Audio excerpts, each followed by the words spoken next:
For better visibility, you can change the size of sidebar icons on Mac. Let's see how to do it. Click on System Preferences, Present on the dock. Open General tab. Click on the drop-down present next to Sidebar icon size. Select your preferred size.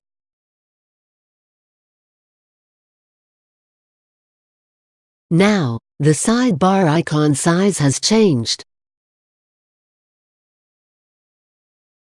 To check out more tech videos, click here. To subscribe GuruAid channel, click here. For instant tech support, call GuruAid toll-free numbers